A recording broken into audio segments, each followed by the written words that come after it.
Welcome everybody to the Community and Economic Development Committee. I am John Weddleton.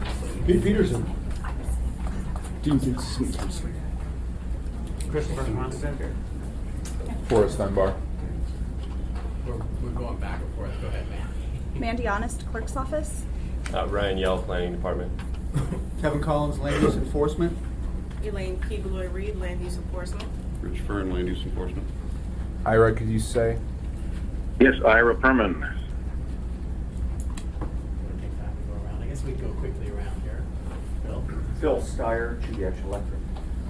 Josh Duran, Parks and Recreation. Erica Wilbur and Jennifer Media. Michelle McNulty, Planning. Kate Ensko, Cold Creek Extracts. Jason Brandeis, I'm an attorney for Cold Creek Extracts. Colin Hodges, Planning. Jack Frost, Code Enforcement. Kerry Kerrigan, Alaska Marijuana Industry Association. Tim Mitchell, Teacle Company. Aggie Robinson, Midtown Community Council. Chris Clint, PTBA. Sonia Hendrick, Brown Jug. Chris Usher, RC Rick Miller, Alaska Buzz. Pete Hansen, Alaska Char. Becky McPherson, Municipal Attorney. Chris Schutte, Office of Economic Community Development. GEW Council, Dan Watson. Chris Owens, Danish Gardens. Monty Warden, Alaska. Evan Neal, Canabasco. Lorenzo Gonzalez, Canabasco. Rick Rice, KTVA. Okay. All right, thank you. Welcome everybody. So we are going to start with Cold Creek Extracts. So I wonder if you guys could switch some seats so that they can sit up in those seats. We'll work our way towards your issues. Musical materials. Or crowd. Standing Are right there more chairs?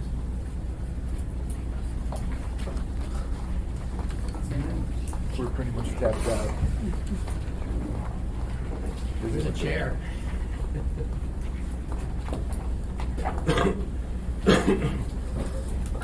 Mandy, do you want to go ahead and start? Sure. So Cold Creek Extracts for their manufacturing license. The applicant's application and operating plan address all license restrictions and implies compliance with them. There were no taxes, fees, or fines found due by any of the licensees or affiliates. The operating plan also addresses all of the security and restricted access requirements and the health requirements. There were no additional comments received by the health department regarding the license requirements, and there's no additional overall conditions recommended for the license itself. All right, thank you. Question? Ryan? Thank you, Mr. Chair. Cold Creek Extracts is applying for a special land use permit for a marijuana manufacturing facility to total approximately 920 square feet of space. The building is within an existing light industrial use building. The proposed facility is within an I-1 district generally located southeast of the intersection of King Street and East 77th Avenue. Hours of operation will be from 8 a.m. to 10 p.m. Monday through Saturday. On June 19th, the Planning Department mailed 206 public hearing notices. As of today, no public comments have been received. A public hearing notice was also mailed to the Taco Campbell Community Council, who chose not to submit written comments for this case.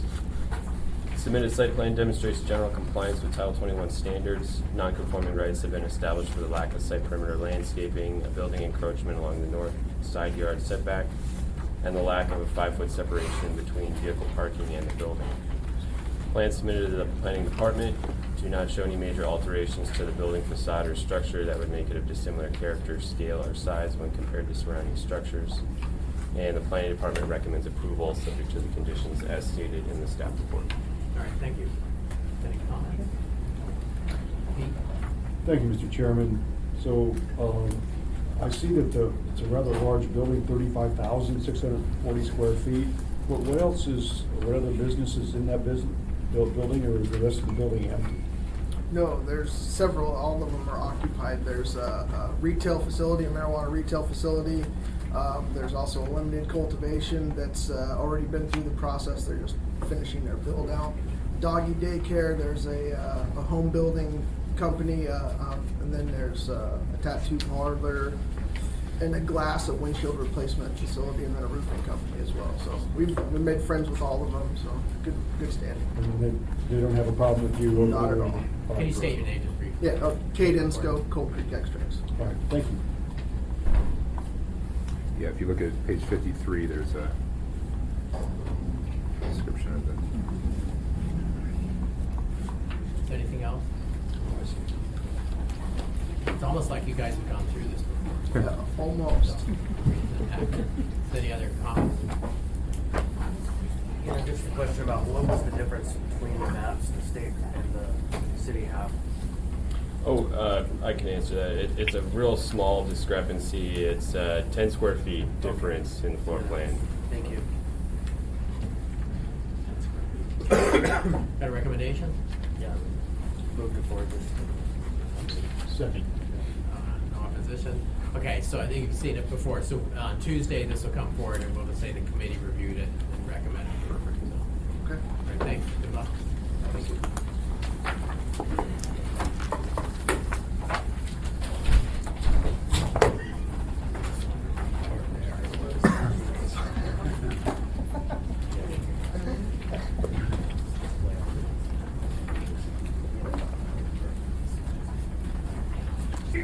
Okay, so up now. So with the meeting here in general, what we'll do is we'll have a presentation, and then generally discussion will focus on assembly members who are here, and Ira's on the phone. Amy DeBossi will be here a little bit.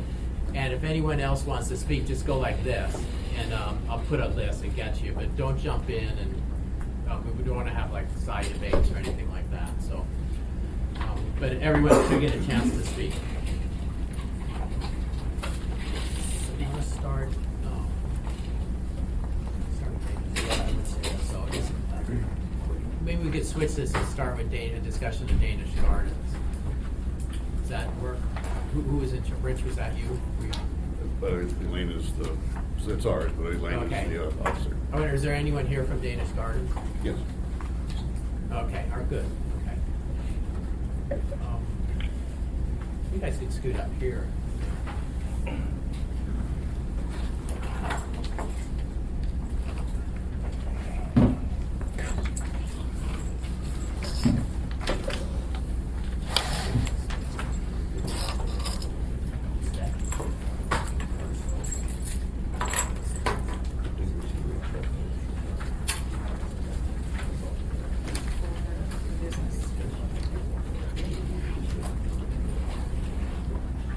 All right, thanks.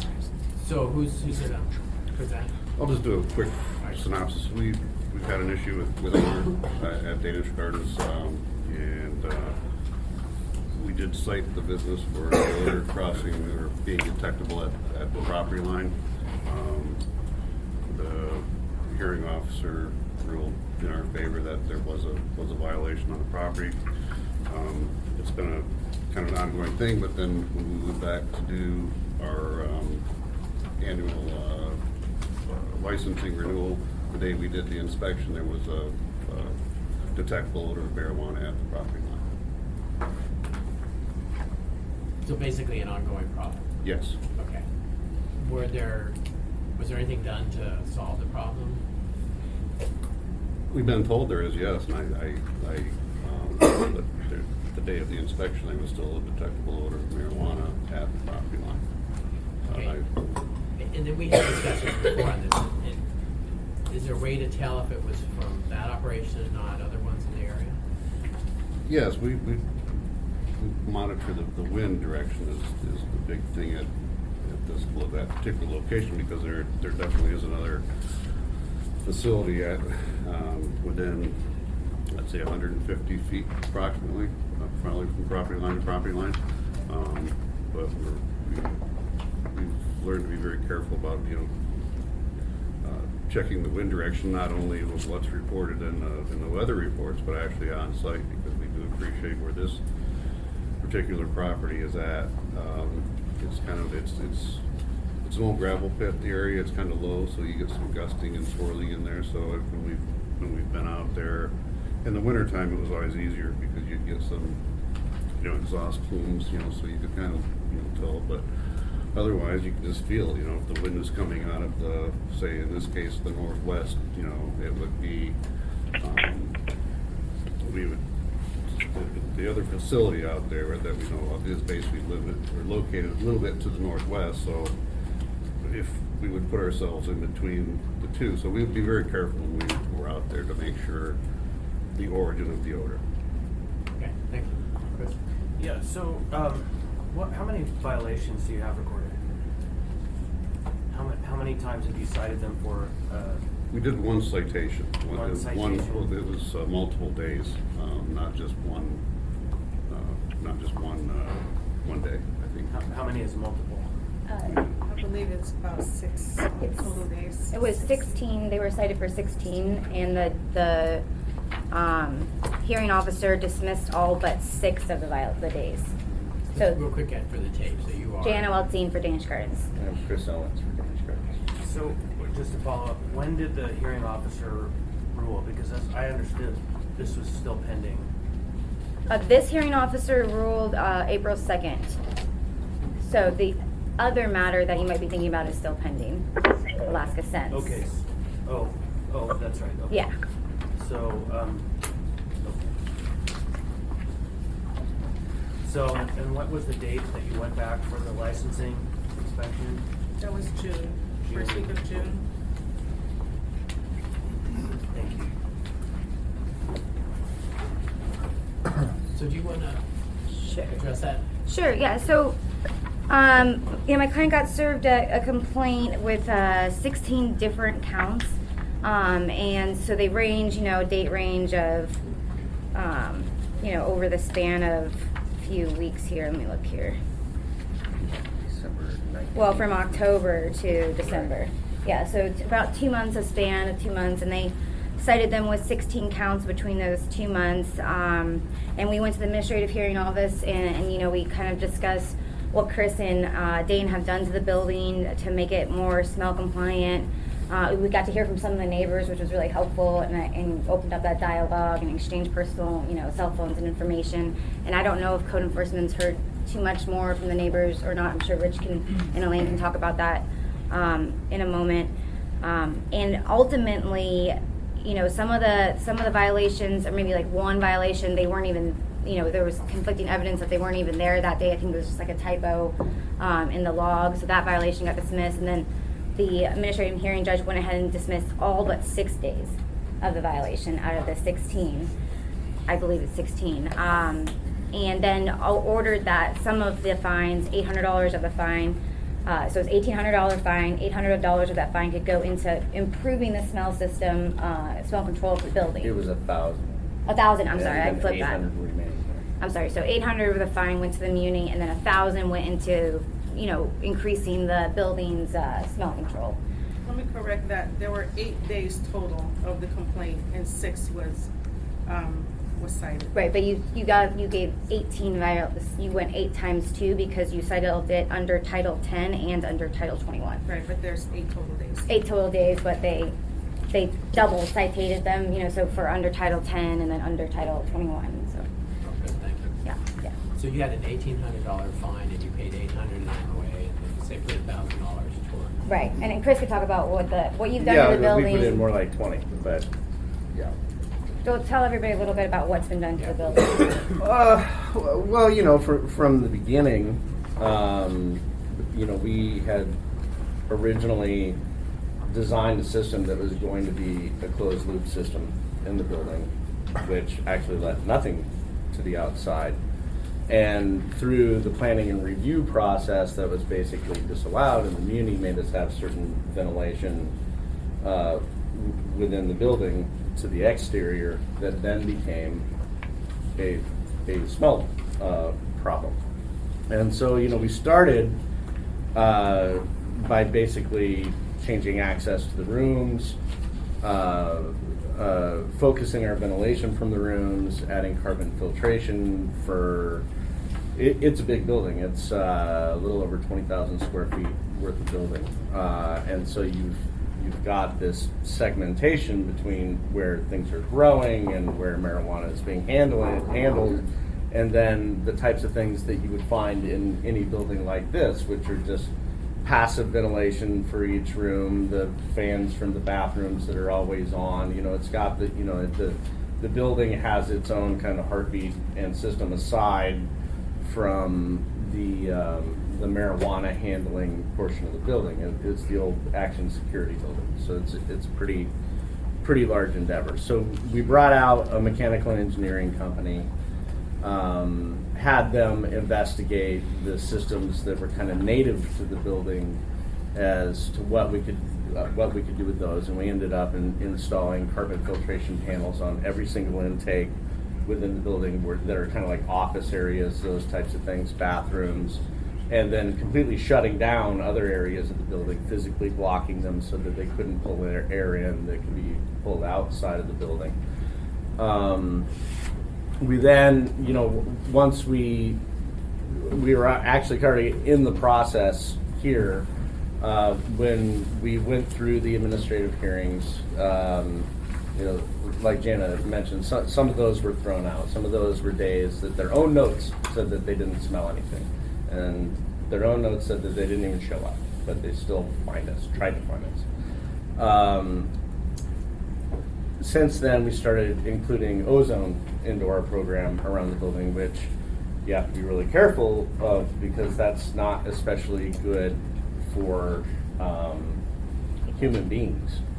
So you don't want to just go right to the wall, flood as much as you can, endanger the health of your people in the building. You have to find like this, an operational protocol for correctly introducing that type of thing into a work environment. So you want to get rid of the smell, but the health of your people is more important. Health of your neighbors is more important. All of those types of things. But the thing about ozone is that it's very effective. It's a free radical.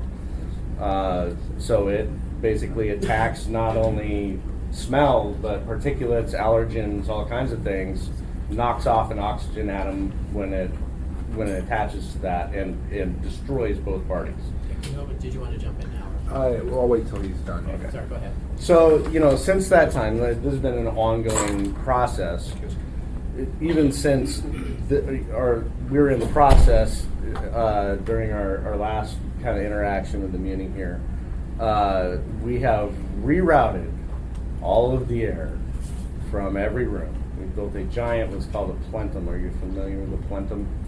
It's a big box on the roof of the building. The air all goes into the roof, where we have copious ozone now mixing inside that plenum.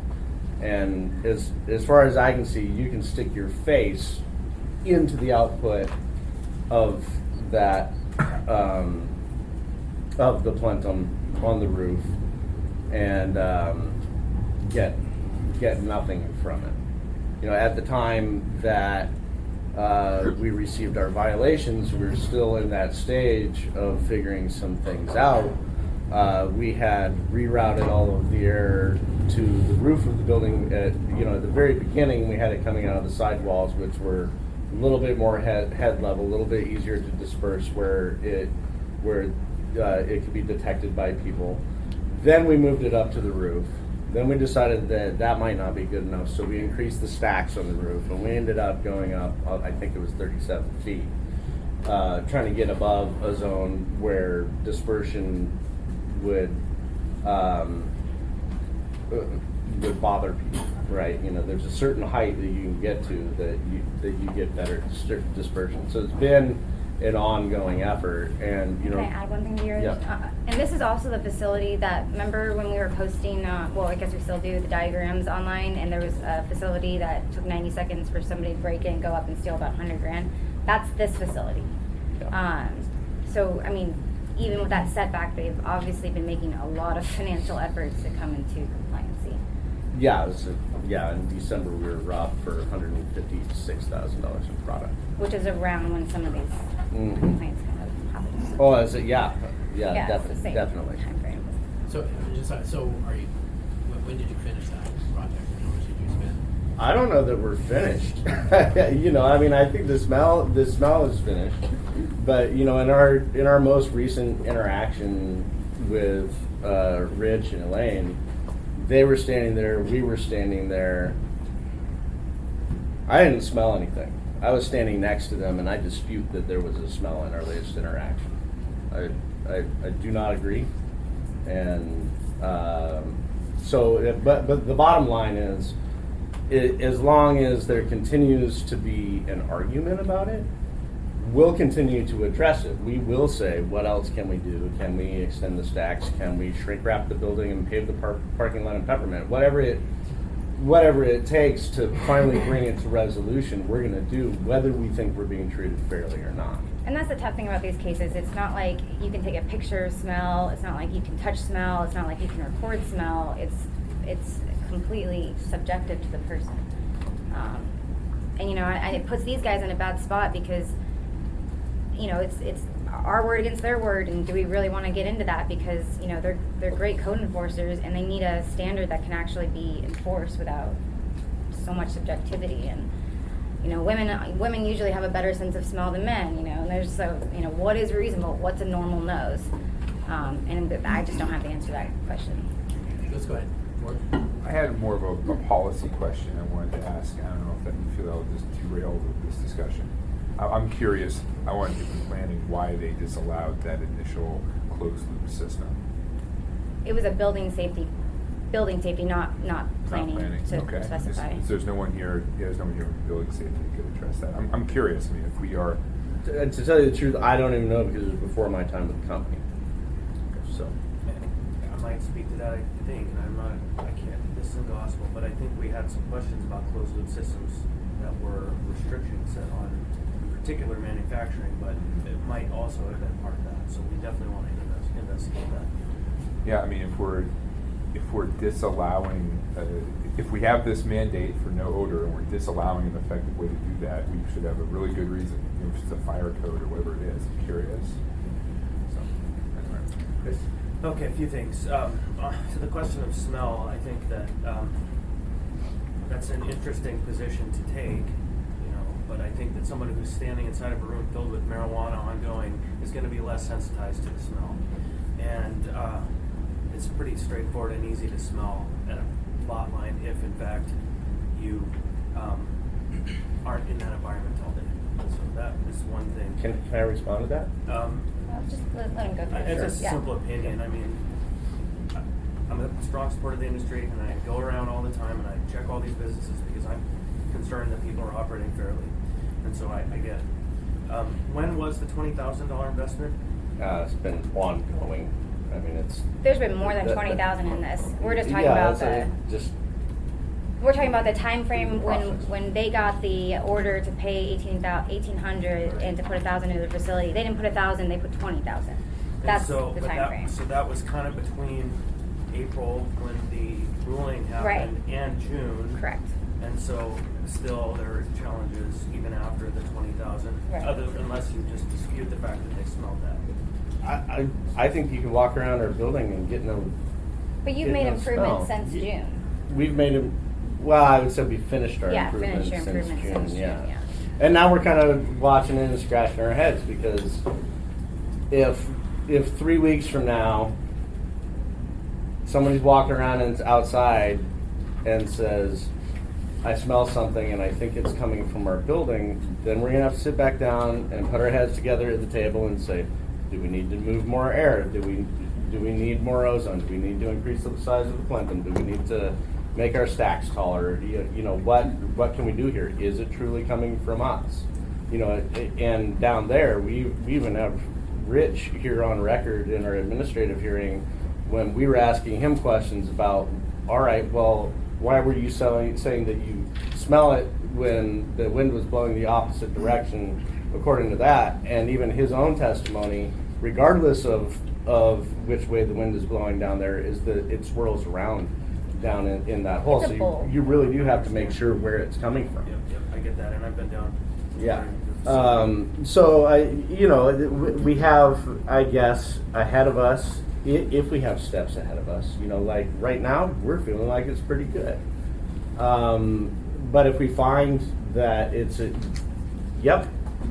we still got a hint of something here. That there has to be a process to that, and it doesn't get solved like if you come in and there's an odor today. The odds are that it will be there tomorrow, and it'll be there the next day until you can make it through whatever process you have to make it through. You can't just snap your fingers and have taller stacks and a bigger plenum and more air moving. It can take 2 months to like get those things in place. You got to go through the real world. You have to order things. You have to perform work. I think the bottom line is there should be some kind of safe harbor for these guys. There should be some kind of standard that, you know, if we complete X, Y, Z, and E, we know for a fact that we're not going to get a violation because we've satisfied all these criteria. Because let's face it, this is Alaska, and you can have up to 12 plants in your home if you have at least 2 adults. And so there's homes around there. There's other buildings around there that may have not licensed situations in there. There's another licensed facility 150 feet away. I mean, and it's in a bowl. Right, so one last thing before we move on. I just want to come back to this kind of difference of perspective on the 8 days, 16 days. And just so it's really clearly out in the open that what I understand is there were 8 days and each day had 2 noted violations under separate sections of the code. Right. So when you go from 16 to 8 or 6, actually what you're doing is it's 25% reduction in days of violations. Right.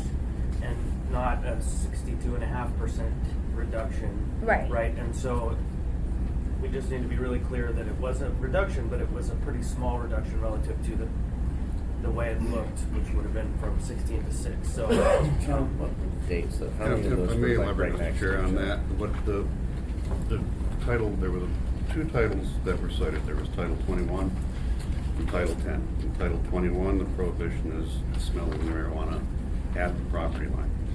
Title 10 is smelling the marijuana outside of the facility. And that was the case in both of them, but in Title 10, there was some language included in the ordinance and in the resolution saying it's prohibited, and if marijuana smell is detected, they may have to do some work on their ventilation system, or words to that effect. So basically it says they can't do it, but if they do some work, it's not a violation. So it basically made that code section unenforceable, is what happened. That's what. that's Title 10. Yes. And so, just to note here, of those violations, most of those days were like basically sequential. Yeah, like They were right December next to each 1st, other. or like October 19th. Okay, I'm back October tomorrow. 20th. Here's another violation. I'm back tomorrow. Here's another violation. Like, Well, we didn't get so they don't do it like that. Or at least that's not how it happened in this case, where they came like on December 1st and gave a violation, and then came on December 4th and gave a violation. They came and then they just, you know, made notes, and then they gave all the violations at once. Does that make sense? Thanks. Thank you, Mr. Chairman. You know, this is still a relatively new industry here in Alaska, and they're sort of feeling their way around, and some of the equipment, or most of the equipment, maybe all of the equipment that these businesses use is manufactured outside of Alaska. And so it does take a little time to order it and ship it and to bring it up here and install it. So there is a little bit of time right there. But as far as dispute of whether the smell is there or not, I think, you know, we have spoken in the past on this committee about getting an instrument, I forget what the name of it is, that actually detects smells. And so it's not very scientific to have people walk around a building and say, oh, I smell marijuana, and then someone else says, oh, gee, I don't. If we actually had this scientific measuring device, there wouldn't be an argument. And so I think if the Community of Anchorage is going to start writing people tickets for odor, then we need to have our ducks in a row and have the instrument to provide the measurements so that there's no doubt as to whether there was an odor or not an odor. Thanks. Can I jump to Ryan and address that? Ryan? Yes, thank you, Mr. Chair. I did investigate a few other cities, Seattle, Portland, Denver, none of which their code enforcement staff have any sort of instrument. There is a goofy looking instrument called like the Nasal Ranger. There you go. If you go online, you can see a picture of it. It's this big goofy looking megaphone thing you put up to your nose. The accuracy of that is still disputed. It's not necessarily something that is the industry has agreed that yes, this is the way we're going to measure it. So there's still a lot of debate on exactly how it should be measured, what instrument you're supposed to use, because odor is a difficult thing to measure. What is the cost of that, excuse me, Mr. Chairman? You know one of those costs? The company does the old tricky thing where you have to email them and establish a relationship, then they tell you how much you're going to pay. And then you also have to, through this chair, you also actually, to be certified, you have to go spend some time in Minnesota with them, so I came up to be about $12,000 a person roughly is what it would. 12,000. That includes training? Well, that includes just the class, it doesn't include actually getting there and per diem and hotel and that sort of thing. But that was a rough, you know, I did get an email back from them, and I came up to about a rough $12,000. Yeah, I wanted to, could you remind me who the other operators are over there? Great Northern Cannabis is right across, like, street, our parking lot, their parking lot. Like, Have you had conversations with them about reducing smell? I mean, so it reminds me a little bit of the fishing fleet in Cordova when all the fishermen got together and said, we're just going to address quality control here and we're going to raise, each other. Have you worked with them at all to say, there's not going to be any smell in this neighborhood, we don't care who it's from? we've spoken with them and asked and essentially gotten their advice on what it is that they're doing. And what is a hard conversation to have? Yeah, because you don't want to be pointing fingers. Yeah. Well, that's the point, though. It doesn't matter. We're going to find both of you. Yeah. Well, I mean, you're gonna find one of us, regardless of whose odor it is. Yes. So we've had those conversations, and it's an ongoing conversation. So. If I may, Mr. Chair, we as far as complaints go, we received actually complaints yesterday from our two complainants, well identified, and they've testified on record, so it's not like they're confidential anymore. Just Cindy Carlos from Carlos Tree Service and the Axiom Armored Car Company next door. We got email complaints from them yesterday saying they smelled the odor of marijuana out there. Is that the only complaints you got from them since our hearing date? No, there's another one, is the automotive. But from business. those two gals, or the gal and the guys? Yeah. Cindy says she smells it on a regular basis. And Ms. Carlos, Ms. Carlos Tree Services, who they are, and just is geographically where they are compared to the Danish Gardens warehouse or Danish Gardens facility. They're southwest, about 200-300 feet, I guess is where their building would be. And Ms. Carlos has used the magic words, workers' comp claim, with some of her employees being sensitive to the odor. So, I mean, she used the words, so that's definitely a concern at first. Okay, thank you. Chris? Yeah, coming back to the conversation of it takes time to fix things. We regulate the industry. We have new applicants coming before us, and every one of them makes a good faith promise that they're going to manage smell, right? But what I just heard you say is it may take us 2 to 3 months to figure out the problem, right? And so that's 2 to 3 months in which people who aren't in your business or don't have your interests, don't share your interests, have to put up with the output of your products while you're continuing to grow and prosper and do your work and effectively break the law for months. And so I don't know the answer to the conundrum, but the idea that it could be 2 months before a neighbor finds relief from the problem makes the argument that we're fairly regulating this and that you as a collective industry can do the right thing sound pretty hollow, doesn't it? Well, let me clarify a little bit here, though. It's not that simple, because you can come in day after day after day. Every day, I walk the neighborhood. I walk the whole neighborhood before I go into the office, before I've been inside the building, while I have fresh nose, the whole thing. I walk by Carlos Tree Service. I walk around the block. I walk around our parking lot. I walk around our neighbor's parking lot. You can go day after day after day after day after day of doing that, and then one day you have, let's say, heavy, still air conditions when the fog is just like at a certain level, the temperature and the dew point are at a certain level, and you pick up an odor, and you go, well, is that us?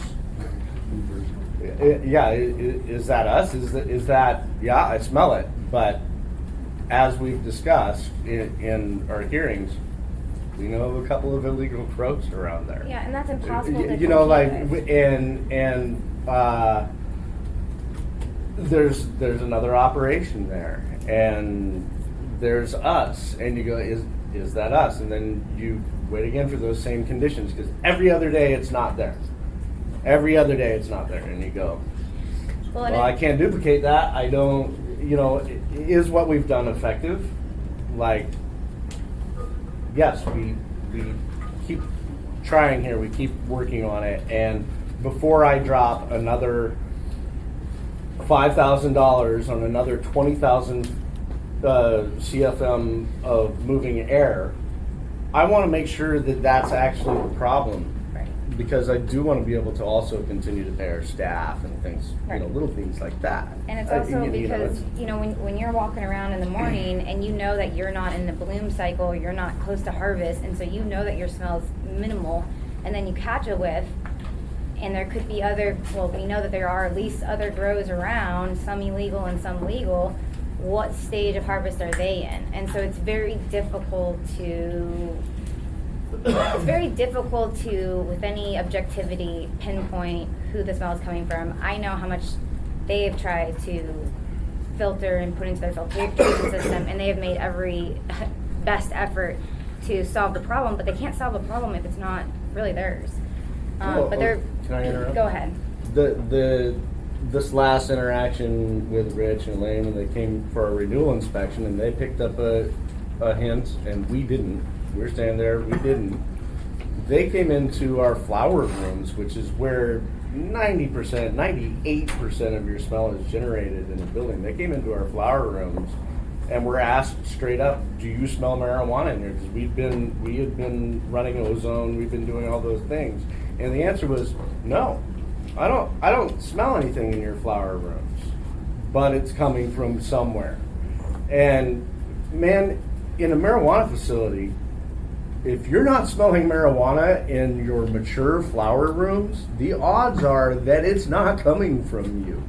Like, if you've handled that smell, which is almost the impossible one to handle, it's got to be coming from somewhere else. Let me, for the record, Assemblywoman Demboski has joined us. Ira, got anything to say?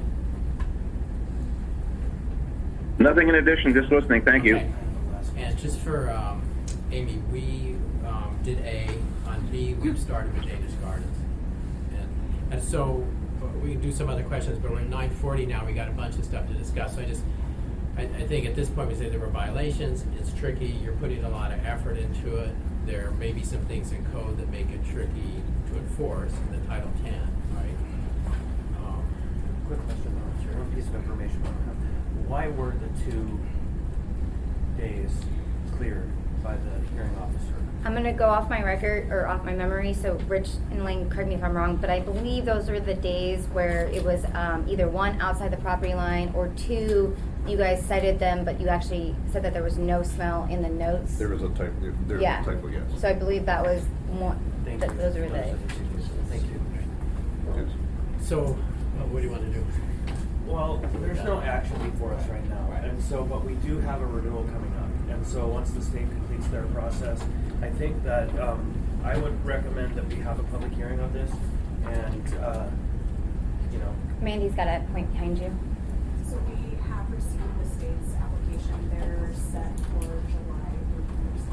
So they're coming up, so that's why they are added to this agenda.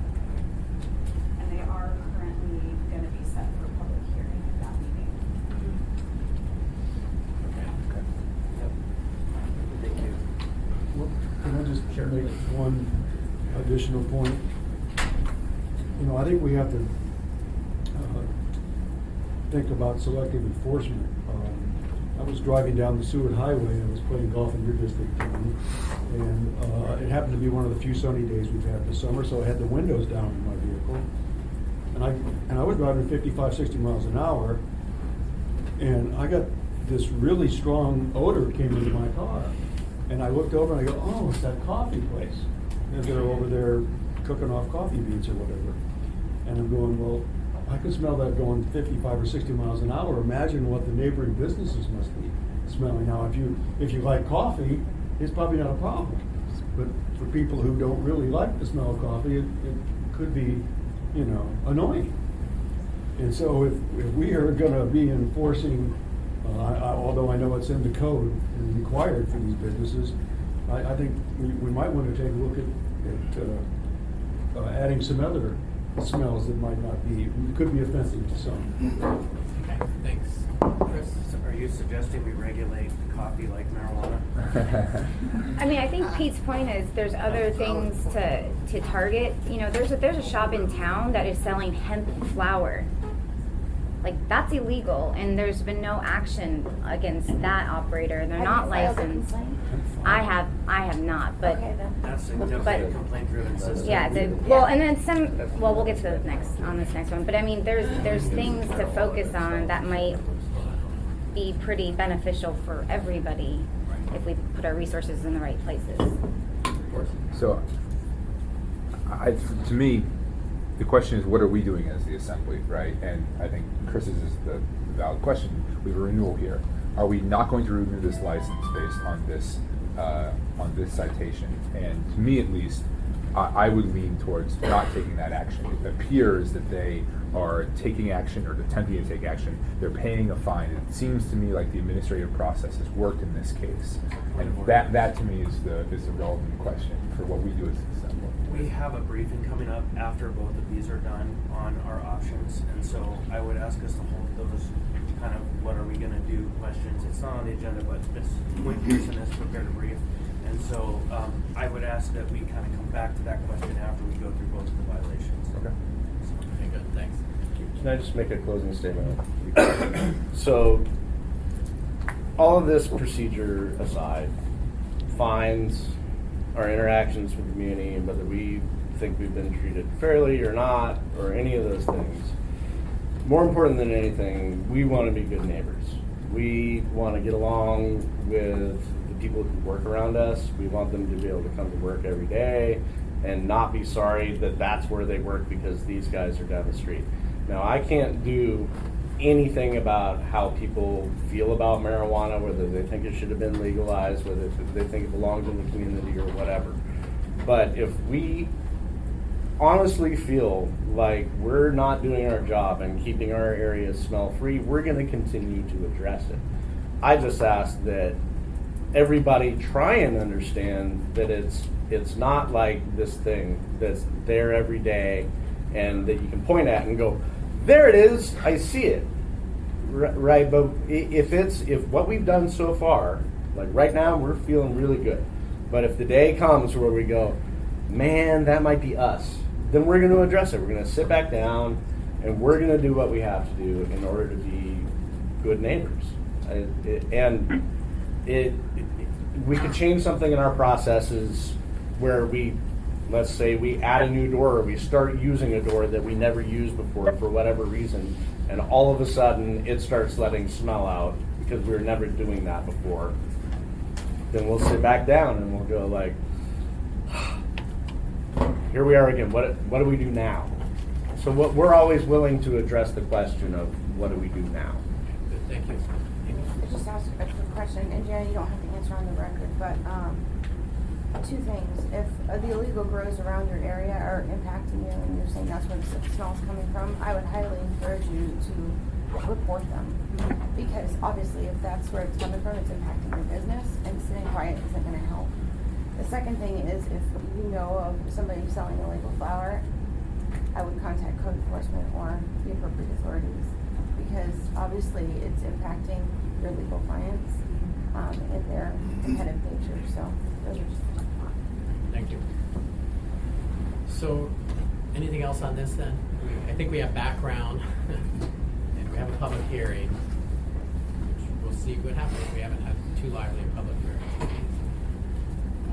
John, this is Ira. Yeah, go ahead. Yeah, several years ago when we were putting the regs together, we knew this exact day was going to come. We would have this kind of exact meeting when somebody would say, well, I don't smell it, but I do smell it. And we knew this would be the problem. There was no, at that time, maybe 3 years ago, there was no way of ascertaining whether the smell was real or what the level of odor would be that would be allowable or not. We did envision that someday in the near future, we hoped there'd be some kind of a mechanism, not unlike what we have for sound ordinances, where you put the microphone up and if it measures over a certain amount, it's bad. That something would be like that for marijuana odors as well, or that there might be some well-trained canines that could do this job and track a smell either from a legal or an illegal grow. That doesn't seem to be in place yet, but I would encourage us to continue to be diligent and try and find what that technology or trained dogs might be, so that we might have a solution for these folks, because it does seem to be put them in a tough spot. That's it. Thank you. Good, thank you. Nice to have your historic background on it. Yeah. All right, should we move on then? Get more of this. All right, thank you. So next up is Alaska Scents. Who's here for Alaska Scents? You guys want to? We got room. Just slide some chairs in. Three of them. And let's start. So, Rich, do you want to lead discussions here?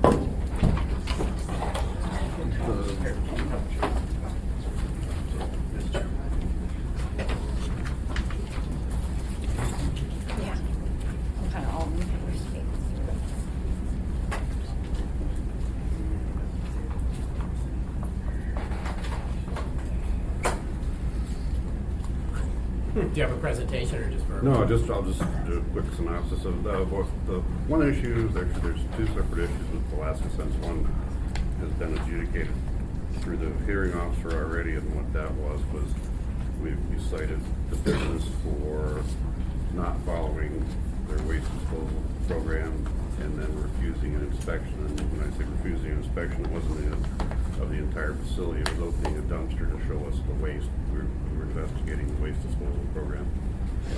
They did not contest that citation. They paid the fine. And so, to the best of our knowledge, at this time, they've resolved those issues. So they acquired some different equipment. They upgraded their dumpsters. So as far as we know, that issue has been resolved.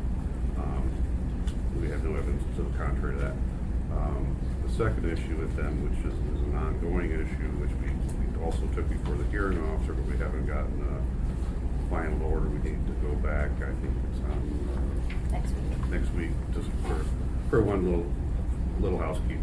But that issue was also an odor issue. Odor coming from the property, odor detectable at the property. Can you review what goes on in this building and exactly where is it?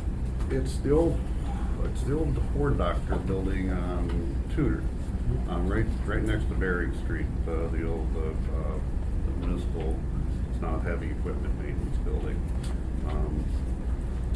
And what they have a retail establishment in the building known as Canabasca, which is the front,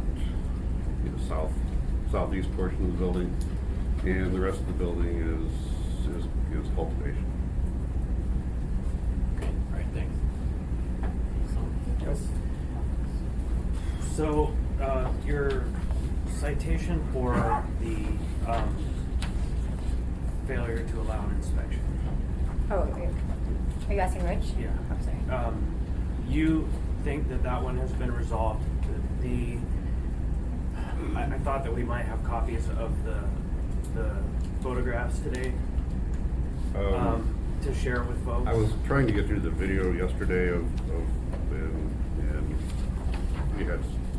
I think I basically inspected my computer. I was trying to get some video from the state. So right. So I have a copy of the presentation that Jack Frost sent to me. There's about 10 photographs and a narrative that describes what occurred. And so I was frankly quite shocked to see what I saw there. And when I heard that the fine was paid, that it was resolved. In my opinion, what I saw maybe fine was paid and resolved was the failure to allow an inspection.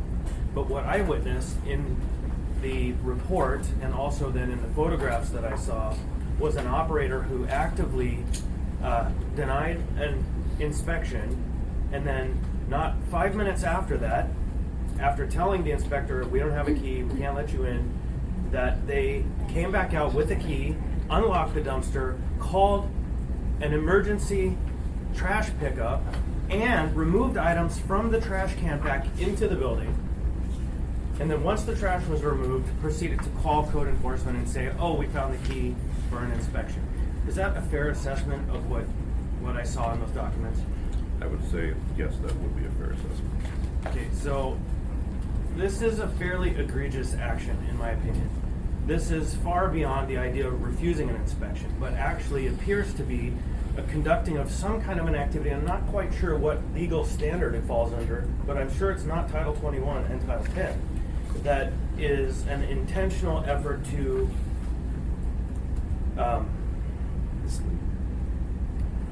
provide false testimony.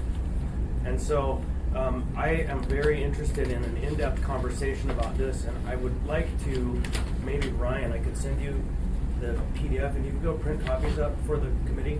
Sure.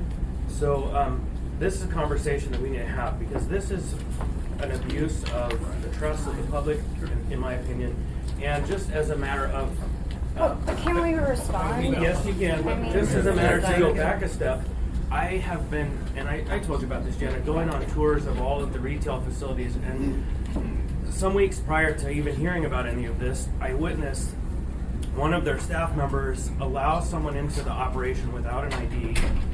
I was told that this person was fired, but then I was by there yesterday as I was talking with Becky, and the smell of marijuana was outside of the building onto the street, and the same person who let the person in with the ID was actually standing inside the door managing entry. And so if you fired someone, you probably fired the wrong person. And so I personally have witnessed a failure to follow the rules and have seen quite an incredible document. So I'm going to quiet down now and send Ryan the documents so we can have it printed. Yeah.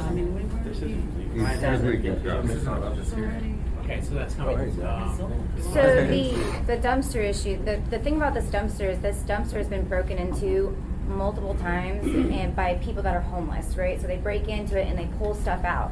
And one time I was there after a break-in, and I think Lane, you were there too, and we found a tag from a different cultivator there, showing that it was the one, aka Ryan. It was Frost Frontier. No, I think it's, well, maybe that was a different one, but, and so there was a tag there, so it shows that somebody's been hitting these dumpsters, right? So because of that, they've been locking the locks, and the locks have been getting broken off. When the issue with Rich trying to get into the dumpster happened is that the lock was frozen, right? It was frozen, so they couldn't open it. And Rich wanted them to cut it off, so he could get in there and look, but it was the only lock that had been working and not gotten broken off by homeless people after like 7 different lock purchases, so they didn't want to break it off. They didn't want to, cut it with bolt cutters, and I think that's fair. And maybe people disagree. Since the bag that you saw taken out of the trash can was a root ball. The root balls are in the process of being taken out of the waste definition of marijuana, but they're still in the waste definition of marijuana and should have been grounded up. So that's what they took out to bring back inside to grind up. That's what that bag was. It was a root ball. You could see what that was. I did tell my client Smotty about what you saw, and she did fire somebody. So if it was the wrong person, that's unfortunate. You're gonna have to maybe help us with the identification of who that was, because she did actually fire somebody based on what I told her from you. It's kind of a bummer that was the wrong person. The smell issue is an ongoing issue that they're working on. They've done a lot of improvements, and it's still an issue that is ongoing. This building is not a good building. It's got a lot of issues, and we're working with Rich and Elaine on those, and I'll let Evan talk about what kind of smell controls have been inputted. A lot of coffee beans recently, and also just a lot of improvements in the ventilation, but they're not there yet. They're working on it. They're not there yet. That matter is pending with the hearing office, so we don't really have a ruling on that yet. Evan, can you talk about what you've done to control the smell? And also if you wanted to talk about the dumpster situation since you guys were there. Actually, if any of you three speak, go ahead and give your name, just so it's real clear on the recording before you speak. Evan Neal, representative for Alaska Sense, and Chief Operations Officer for the company over there. And so, I guess where to start? The dumpsters. The dumpsters. We'll start, but be brief. Okay, sure. The dumpster thing was, I guess, exactly as Ms. Wallstein said. I guess, if you want to look at just the way that was written and have no other information about it, it could look bad. Just like you said, if you just read it right off that paper, maybe it looks condemning. But the actuality of what happened that day is a little different than how it was portrayed and how it continues to be portrayed. This business is all that they want to do and all they strive for is to comply completely with the law. Like Danish Gardens, be good neighbors, mitigate their, issues and comply with them all. The dumpster day, the inspection was not even refused. It was just that we couldn't get the lock open. What was refused was damaging the property and breaking the lock off because it just didn't feel right. Nobody was willing to give that permission that day to break it all apart, and nobody wanted to operate those bolt cutters that were half the size of me to cut those locks off. Not any one of them. And so that's kind of above and beyond. As far as the lock, yes, the staff was able to get the lock off after enforcement left. And the reason why is we made an all-in effort after there was an issue that day to pull it together. So after talking with Rich, we made an agreement with each other that because we couldn't get the lock off, that we would send our guys out there with lighters and whatever else to heat it up and get it unfrozen and get it unlocked. And if we could get that accomplished by the end of the day, let him know to come back and check, would that be acceptable? And the answer was yes, that would be acceptable. I just need to ask then, why did you call trash service before you called the inspector back? That is the most Sure. Actually, let's clear review that action. timeline because you're presenting misinformation right now. I'd love to speak to that. Can I just interrupt for a second? So I'm intently listening to your conversation, and I'm very neutral in this. I'm listening with an open mind. I don't want to get into a debate format with any assembly member. So if assembly members could just wait and let them tell their side and then ask questions, that would be very helpful because I'm trying to track. Understood. And at the same time, I really appreciate that. Did you see the presentation that Richard did? No. No, that's why I'm listening intently, but Brian's going to bring it off. Yeah, that's why I'm gathering this myself. Okay, all right, thanks. I just don't want this to devolve into a debate. Okay. So Well, I'm trying to understand. so there's a lot of details. The point of it is this. When there was an attention to that matter that day, a lot of activity happened. We take things seriously there, okay? One of them was we encountered an unknown inspection at a time, and I believe we have the weather reports for that day. I think it was 16 degrees. That lock was frozen solid. We had multiple code enforcement officers try with lighters to unfreeze it, heat up keys with a lighter, put it in there, try and get it to unfroze. It wasn't like we were playing games trying to refuse an inspection.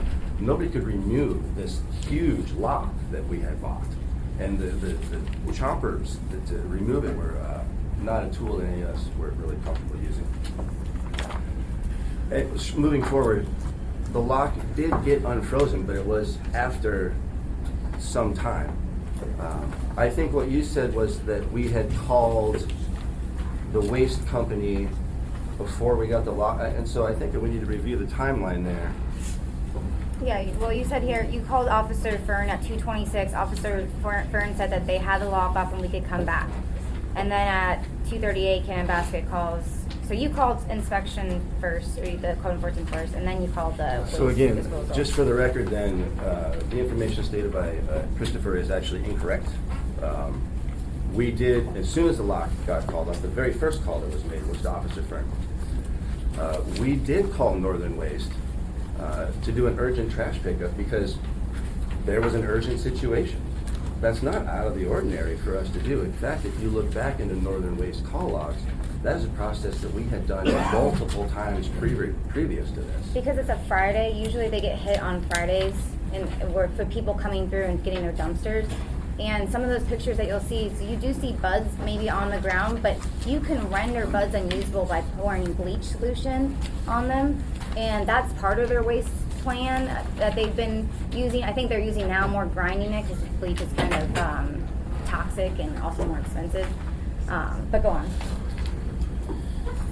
Yeah, so the process of this company calling for additional waste pickups is and had become common to us, something that we've done sometimes even weekly, to go the extra mile to maintain compliancy because the dumpsters at this facility became a hot item. They were broken into sometimes nightly. We would wake up to issues that the trash being pulled out, the people going through it, digging through the soil, digging through the remnants, digging through the ground material, and finding bits and pieces of things, which you may be able to see in some of these papers. All of those, if you should look at the papers, and the evidence is actually very telling in those, the material that you find outside of those dumpsters is ground, is compliant, had been through a mulching system, had been through the proper compliant procedures. And if you want to talk specifically about a bud right there, those are little pieces of buds that were put together, found from a whole thing. And again, this is something that, we had run the industry compliant, and I guess we can just refer to this exhibit right here with the stem, and it looks like 3 or 4 pieces that add up to something about the size of maybe 2 quarters in the palm of your hand. Right, here's my hand. We're talking about something about that big. So if you put together a few pieces of material the size of a pea, you're going to find it and make it look a little bit worse than maybe it is. But since that date, you bought a better grinder. So since this date, we've actually been through the process, and I think maybe what this group is looking for is this business compliant? Is this business trying to do the wrong thing? And I think clearly what we can provide and show is that if there's ever been an issue, we've not only followed by the law as it's written the best that we can, but then if there was an issue that whatever we were doing wasn't good enough, this business worked with the regulatory board, bought more machines, provided receipts along the way. If there was an issue with the grinding and with the trash, which there was, we've on our third inception of a grinding machine, and we've had to go to a gas-powered tree grinder. Turns out marijuana fiber is actually very tough. Grinding this stuff up into unrecognizable oblivion is actually really difficult. And the machines, when you run through them, they produce little chunks and little pieces, and it comes out and it gets mixed. And Gets that's mixed our, with compostable, so either oil or bleach or trash. Rich suggested, poop or something, some kind of, that's what they said, I don't know. So she does some more different kinds of things to mix it with. So they've all been mixed with stuff, right? But that being said, the grinder situation, Rich is very correct to point out that wasn't a good enough grinder. And so we've gotten a tree. which they grinder. have actually come out and re-inspected our process and approved after our third inception of the changes needed to come into compliance with all of the regulations. And again, whether there was things here or there, the point is that no matter what it is, this business and this group is always on the side of trying to do the right thing and trying to provide the right tools. Thanks. Let me go on a second, go around. Chris, did you? Yeah, so you mentioned a call log. Was that call log presented? It's in the packet from Rich, on page. The service request and case summary report April 3/9/2018. It clearly shows that Evan Neal called Officer Fern at 2:26, and then the call from. Yeah. This is, what page are you talking about? There's no page numbers, I'm sorry. Right, so this isn't actually. This is from 3/9. Call log, right, this is just the case summary, right? Well, this is the maybe municipality they should officers. talk. case This is, against yeah, us and this our- is not our report, this is theirs. So we're Right, utilizing the so- enforcement's report here to My provide this question was, information. did you provide a call log? That you just mentioned you have a call log, and so I am wondering if you presented a call log that establishes these timelines, because already from these photographs in here, my level of trust in your words is frankly not high. Well, and again, you're looking at pieces of paper that Right. are put together and put in Sir, a way that excuse does me. not actually represent the truth. Excuse me, what I asked for though is you mentioned a call log. And so if a call log exists, that's actually a concrete piece of documentation that would establish your case. We can get that for you, but we can get that for you. What I was referring to was just Officer Rich's. Yeah, right, and the report. report's one thing, you've already stated you don't believe in it, and so what I heard you say is there's a call log, you keep a call log, and so I am wanting to know if the call log actually establishes the timeline in which you called the code enforcement officer back before you called the trash service, because to me, there's a lot impinging on that question. Okay, well, we'll get a call out. That's fine. The call log is available. However, I think that noteworthy to this group here is that this is code enforcement's official report. So if you're questioning code enforcement's official report, you should please divert your comments to them. No, because sir, we I have heard not. you mention a call log, and so I'm looking forward to seeing the call log and seeing if it's credible. So we were just referring to this, but we'll because it's got a call log kind of in here, but like at 2:36, Evan called Officer Fern and asked him to come back for the reinspection, and then after that, there's the call to the. But I understand what you're saying. You want like a call log from the company. And hopefully in context, so it doesn't look like it was just made, you know, in context of its flow of calls. You can black out other calls. Okay. Did you, Amy? Okay, I have a couple of questions. And I think I tend to agree with you. When I read reports from the municipality, I take it with a grain of salt because there's two sides to every story, and that's what I'm trying to understand. And to Mr. Constant's point, the perception that somebody is being inspected, I get the complication that the lock was frozen. That's challenging. In my view, when code inspection is inspecting you, if the lock is frozen and they present bolt cutters, you use them. So I want to know, moving forward, if you engage the situation again, what instructions have you given your employees to give access, immediate access to code enforcement? So it's a standard for the standard operating procedure is to completely comply with all court enforcement procedures. That day was kind of an exception. We were all a little, It was the first time. you know, and so we all learned a lesson. I think if we could go back and decide to cut the lock off that day, we would all choose to have done it because we So- really didn't have anything to hide. What I'm asking right now, moving forward, what instruction have you given your staff to comply? Have you given them the instruction to cut off the lock if necessary?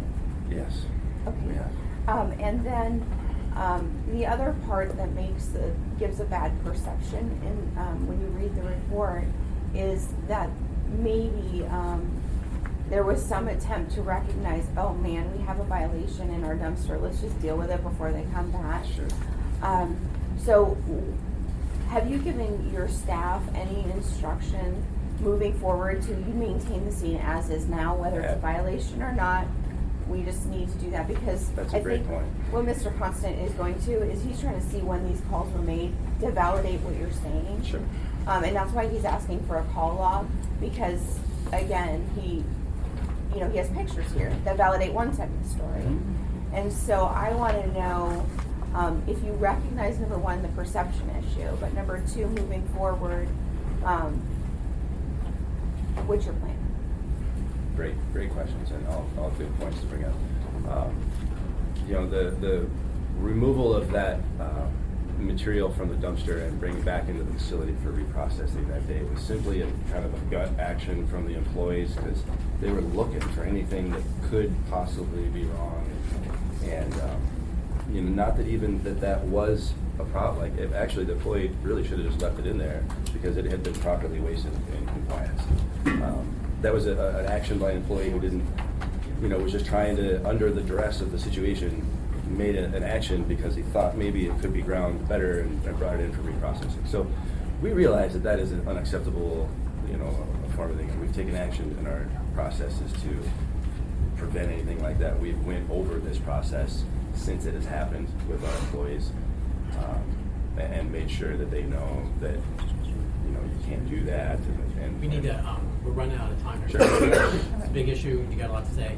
We need to, we're not gonna make decisions That's- today. that's We're trying to fine. see, kind of outlining what the issues are. Sure. So if you could real briefly, and then Pete's got a question, and then we have a presentation we need to make. Happy to speak to it, happy to provide any more information or hard documentation to prove anything. I think the flow of it is, and generally the feeling that should be left with is, hey, the way this report was put together, and just reading it, it looks bad. We get that. Please allow us the opportunity to explain, because there is another side, and it's really based in just operators going through their days trying to do the best they can with all of this. And I would just note, the call to Evan to the Officer Fern was at 2:26 p.m. and the dump truck didn't show up until almost 3 o'clock. And the picture's timestamped. So he obviously made a phone call before the dumpster was there.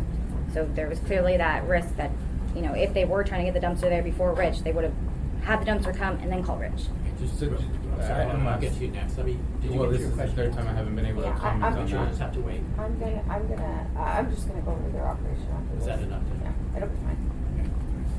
Lorenzo Dust, CFO of Canvax as well. Just to comment on that, the only reason why the dump truck was called, it was already scheduled and instructed by an employee who just gotten around to it that day.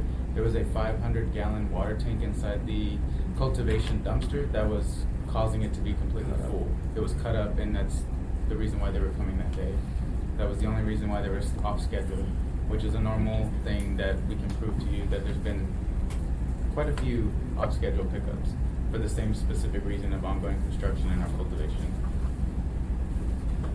And then just to note quickly on that question about whether or not we were trying to get the dumpster dumped before Officer Bird was called.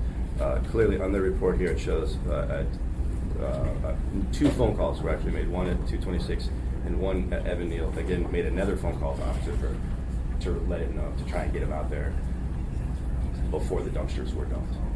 So as part of our normal standard operating procedure, if we have a full dumpster before heading into a weekend, especially during heavy break-in periods, we're going to make a phone call at the end of that day and have them come dump stuff on a Friday. And especially if we may have some sort of an enforcement issue with the material in there, we're going to want to tidy up and get completely compliant as fast as possible. But Member Dombowski and whoever else wants to go after this hearing, they would be happy to show you the waste improvements that they've made. Thank you, Mr. Chairman. And if I would have been in that situation and I didn't have a backup lock, I wouldn't have wanted to cut the lock off either. And they've gone through several locks to try to find one that actually kept people from breaking in. And are those locks readily available here in Anchorage? Do you have to order those out of state? $150 a piece. So, there's, I think, some good reasons why they didn't want the lock cut off. And who took the pictures? From our, well, some of these are enforcement, but some of them are from the videos. Some of these are AMCO state enforcement, not the municipality. This whole which report also is been AMCO, our- not prior to Rich, this right? This whole entire report is not you. bubble that went down. So some of these are from from security camera their footage? camera. From our security, from the municipality, across the alleyway security. Yeah. we were- Thank you. So I think the point about the lock, if you only have that one lock and you cut it off, then how are you gonna get people, keep them out of the dumpster for the rest of the weekend or however long it takes you to get a replacement lock? I mean, it's a logistics situation. I would suggest that a $150 lot isn't worth $1 million business, but, But if you don't have. that's an irrational to me. It was a standard padlock. It's a standard. It was a standard Yeah, I saw the padlock. video. And, Yeah, standard padlock. I just wouldn't make that call. I would be We don't working have an to option not ensure to comply. that my business. Well, now and we in know fact, that. We didn't- Now We, know that. we may now come up with a code change separate from your license question that will immediately stop any operation that refuses an inspection. And so. But we don't want to get there quite yet. Well, we're going there, and Today. not today, but you're helping the industry accountability through this process. Because stay tuned, that's coming. Immediate Well, maybe, inspection. Mr. Chair, when I drove the bolt cutters, we don't just carry them around. I went to the Fairing Street facility and borrowed a pair. We came back. I asked Evan if you like to move the lot. I asked them 3 times specifically, are you refusing an inspection? And the answer I got was yes. That's not true. Well, let's not get into the. That's not true. Okay, don't worry about it. We're gonna move on. We'll come Because back. I think there's a lot to be told, and we're not making decisions here. I think we've learned a lot to kind of flesh out different sides of the story. So this has been very valuable. John, are they on the 31st? What's the date, Mandy? That one, we haven't gotten the state's license yet, or we just did. Yeah, I think you just did, yeah. We maybe just did, so they're August 15th, I wanna say. AMCO's meeting on this license today at 1. Okay. So if you feel like you haven't given your whole story, there'll be a chance to do more. We've got some limited time here, and I do want to go through and stay tuned. Our city attorney, Rebecca Wynn Pierce, has done a presentation. We'll go through now what different actions we can take regarding licenses. There's a screen that's going to come down and bonk in the head. And just from the committee here, so what we're looking at is it's 10:18. This is a really good presentation. I think 20 minutes would not be long for it, which takes up more than all of our time. So we've got a couple other issues here. The geographic-based restrictions on liquor licenses, which we could go long and try to hit it, or postpone it to the next meeting, which I think has a license-like meeting. And that date is, Mandy, 8/9? For the next time? Next meeting. And then the definition of athletic field. Yeah, let's do that. That could wait.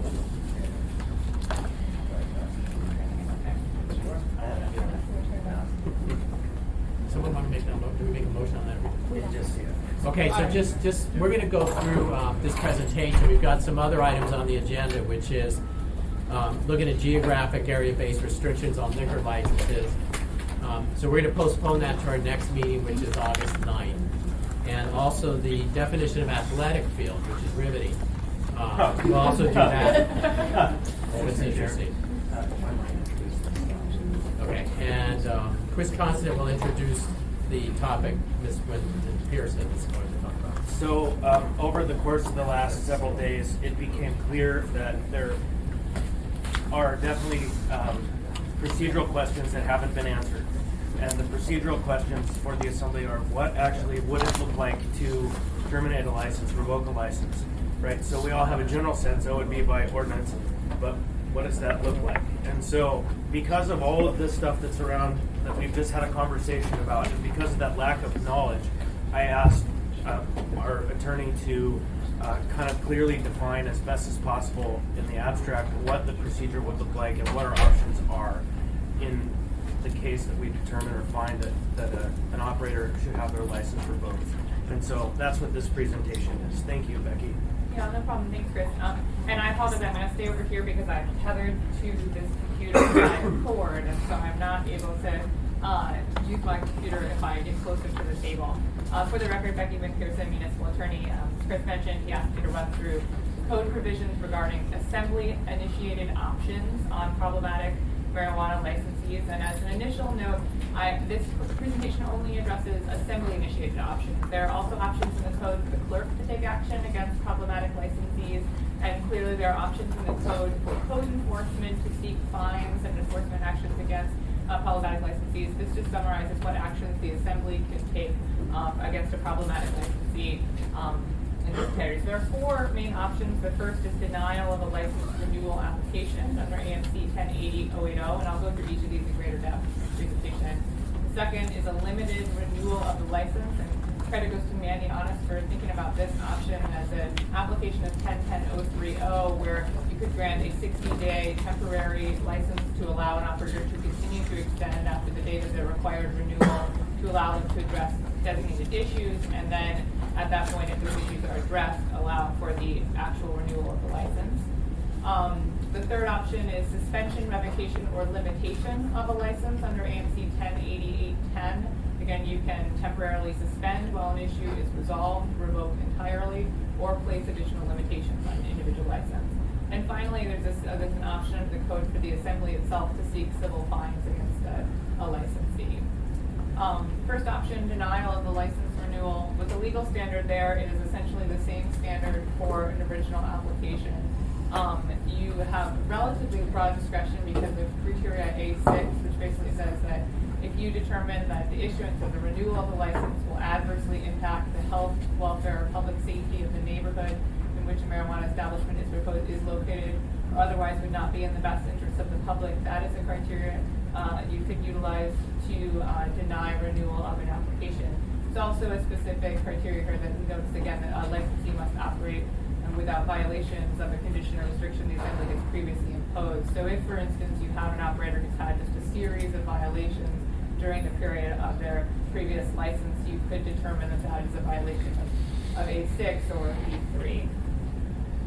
Findings are required, so you can't just deny a renewal. You do need to make clear to an operator which provision of the code you're relying on and why you've determined that criteria of the code has not been met. There's a right to an appeal of a denial or of a renewal from the assembly.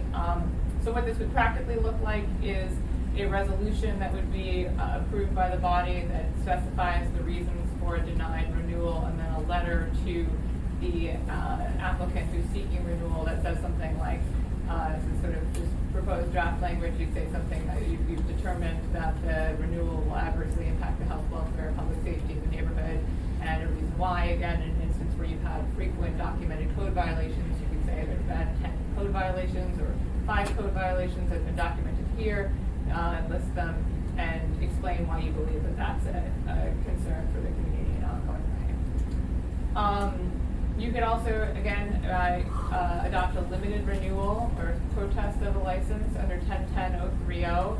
The code does allow you to temporarily renew a license, for the clerk to temporarily renew a license for 60 days past its expiration date to permit the application to continue to operate uninterrupted while the various municipal departments certify that the business is in compliance with provisions of code.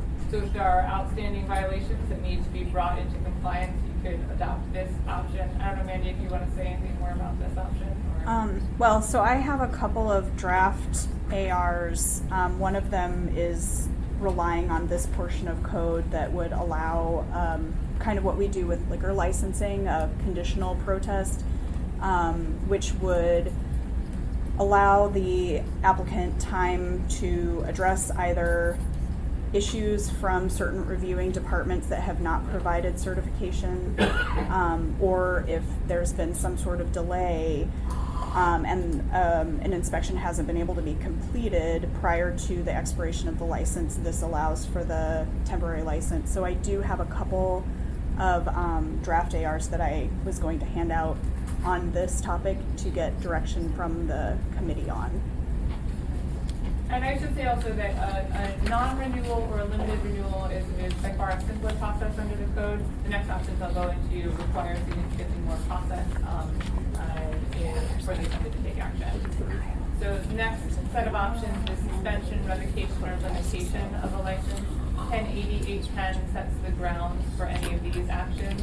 I should note that 1080.810 does say that the grounds for any of these actions include but are not limited to the following. So you do have some discretion here too, where there's a particularly egregious action that doesn't necessarily fall into one of these specific buckets to nonetheless seek revocation, suspension, or limitation on the grounds of that action. This is a non-exclusive list.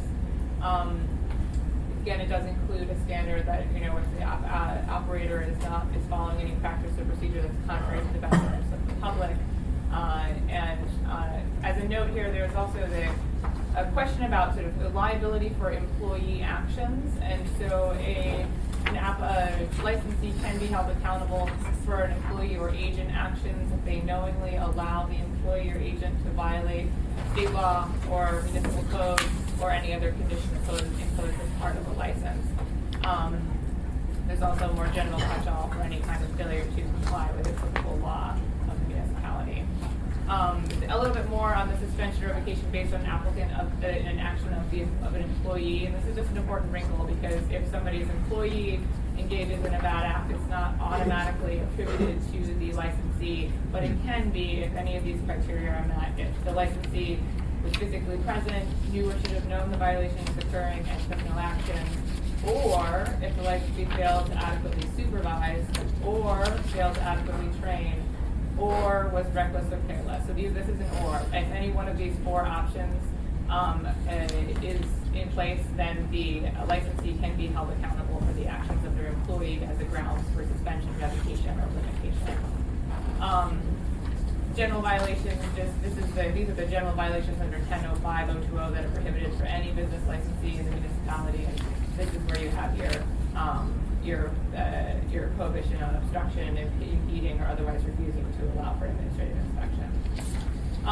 So the process for that the assembly would take if suspension, revocation, or limitation of a license was sought is something that hasn't ever happened. So I mean, we've done other administrative hearings, but this is at this point, my understanding is there's never been an action to suspend, revoke, or limit a marijuana license specifically. So it would be a new process. But looking at the code and talking with our administrative hearing officer, the first step is an assembly accusation, which is covered by two provisions of code. So you would need to establish the contents of an accusation. I believe that would be likely done via resolutions. You'd adopt a resolution that says we'd like to serve an accusation on this licensee because we've found that the following grounds are established for whatever you're seeking: suspension, revocation, or limitation. The specific requirements for an accusation are set in Title 360. You have to explain the acts or omissions that the respondent is charged with so that they can mount a defense, and you have to specifically state which provision of the code or the law has been violated. After that is served on the licensee, there is a hearing on the merits provided for under 1088-10B. The decision is not final until this hearing is conducted. So while the hearing is pending, the applicant continues to operate, or the licensee continues to operate. The code provides for two options for how the hearing is actually held. It can be held directly by the assembly, or it can be referred to the administrative hearing officer to conduct as the assembly's designee. If it's referred to the hearing officer, then the hearing officer completes all the hearings and then compiles the complete record of proceedings and her recommendations and sends them back to the assembly, and you then have the opportunity to review and to modify if you want to. Again, you just need to state any decision, the reason for those modifications on the record before issuance of a final order. And John had asked me to talk briefly about the merits of keeping the hearings, having the hearing be conducted by the assembly versus conducted by the administrative hearing officer. I really think the question really comes down to control and cost. We have an administrative hearing officer in place. She works every day of the week, and so she's sort of easily in place to be able to conduct an evidentiary hearing and be in the office all day dealing with that kind of issue. And she does this as her job, so she clearly has the training and the skills to be able to do this quickly and in accordance with our process and the law. You surrender some control because then you are not conducting the hearing yourself, certainly.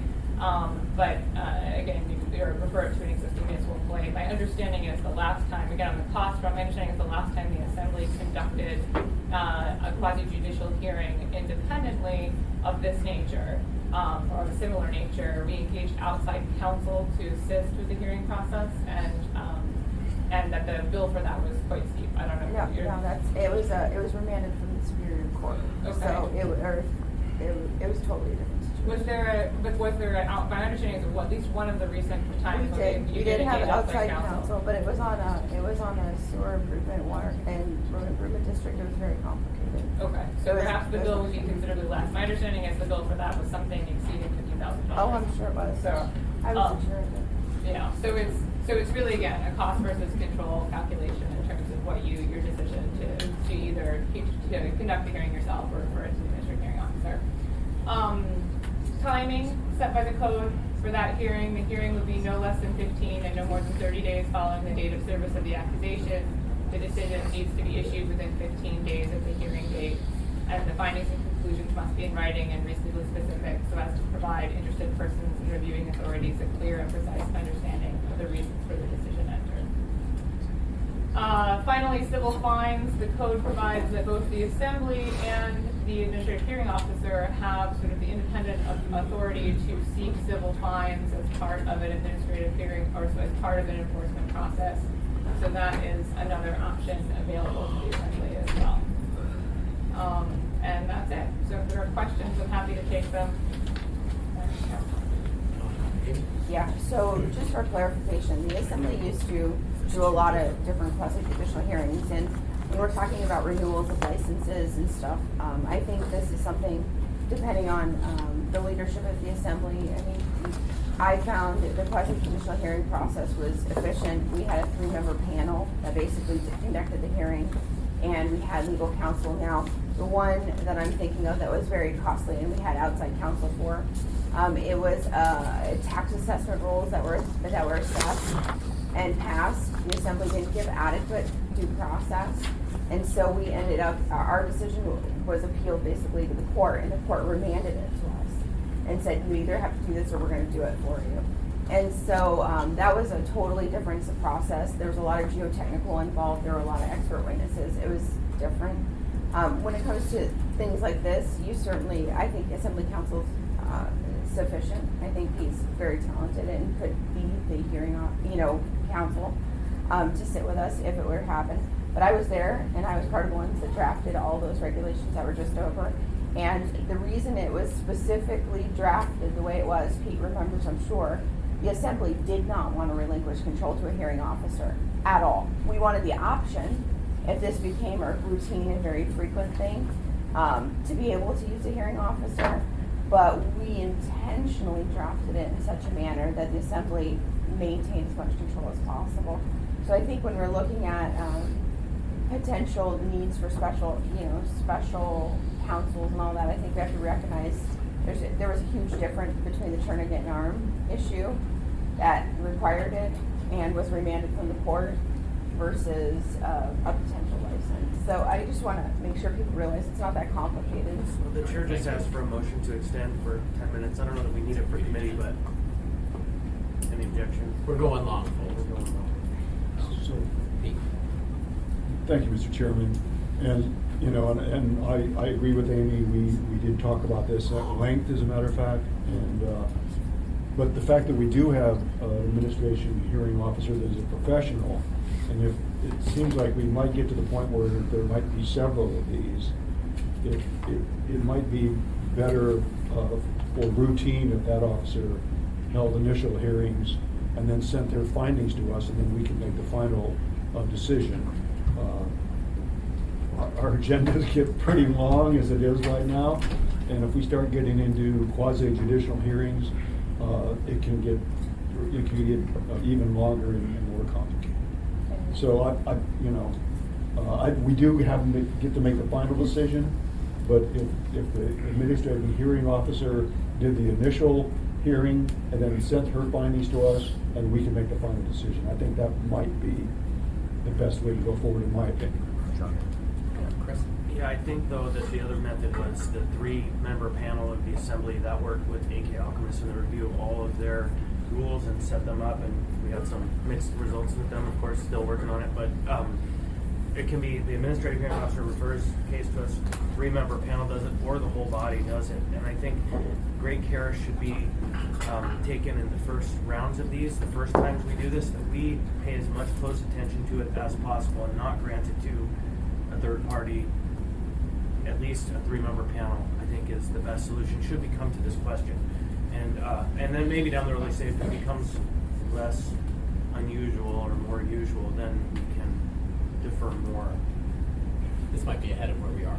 Yeah, no, it absolutely is. Yeah, I had some questions for Becky. So I'll go back to the panel with accusations.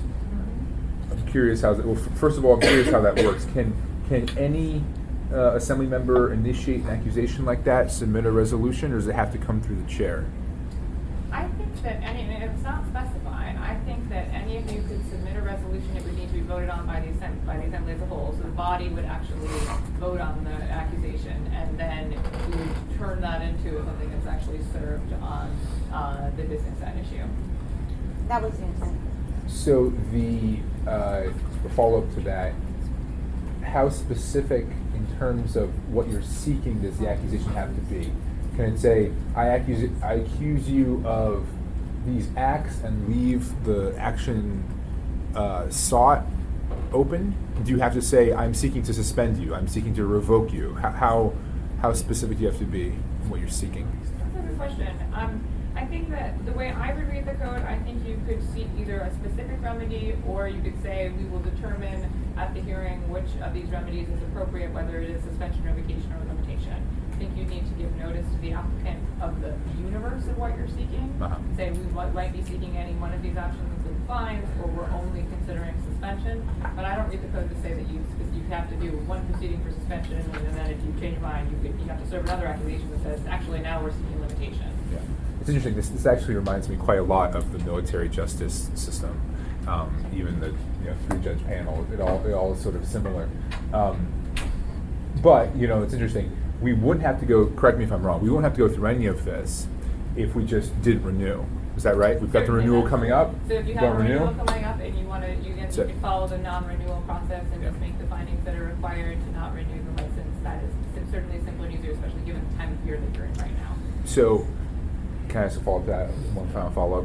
So, what if at we're doing the renewal process, and we realize during the renewal process that some serious violation occurred here, but we think that non-renewal is a overly harsh remedy.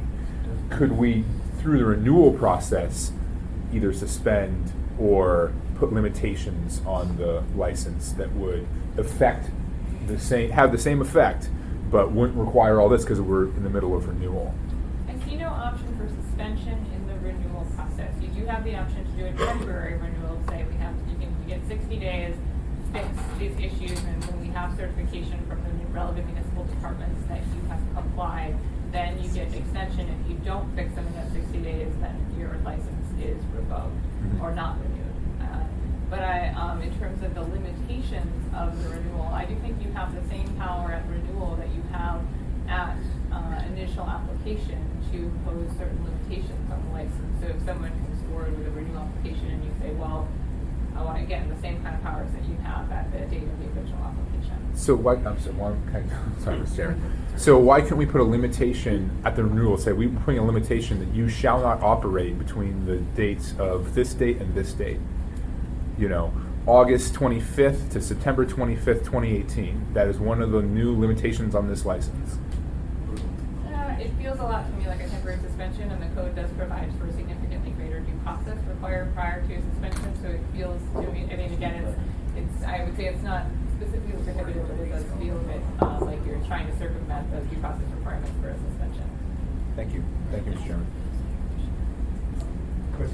Yeah, actually, Forrest went down the road that my mind was going down, and as we contemplate an ordinance that would change the code to allow for immediate closure, the refusal of an inspection, I just wonder if we contemplate similarly the question he had, but I think you just answered that there are due process rules that would require more thorough process. But I still want to pursue that. If a refused inspection is lock the doors, let's go. Question, so some of these actions, if the license weren't renewed, they have an ongoing operation, they have plants growing and so on. Can they sell it? What happens to the plants? That's a great question. I would say, if you want to comment, I would say likely they can, but yeah. Jana? What the state does is they can either seize them and destroy them, or they can say, hey, your license is shut down, you can't move anything, metric is shut down, but you can care for your plants in your facility until we figure out what we're going to do with you. So, in the shut the door thing, it would be shut the door, freeze your metric, don't move anything, don't transfer anything, keep the plants alive while we do due process, which is required.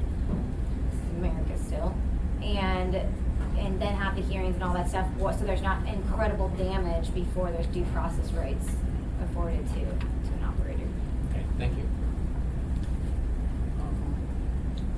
Pete? Thank you, Mr. Chairman. And it seems like we're talking about taking some rather drastic steps. We're talking about a code violation and we're giving this business the death penalty. I think that's out of control. I mean, we don't shut down other businesses without giving them more than one opportunity. Are we talking about a specific business? I don't think we are. We're just yeah. Well, I'm seeing the No, perspective. I was So this curious is a about draft. that. Yeah, I mean, This we're is a talking about draft. non-renewal, And I already do written up have- here. I With the mean, business name, that kind of freaked me out. Yeah, that No, to me yeah, is- sorry. Everything is- in red is draft language. This is just your proposed Yeah, template. yeah, this is my Yes. proposed template, and I will say that we do have this protest of a couple of establishments coming up due to the fact that we have not received certification from reviewing departments for them. So currently, they are on schedule to appear before the assembly with a public hearing, and then the purpose of providing these is guidance from the assembly as how they'd like to see it.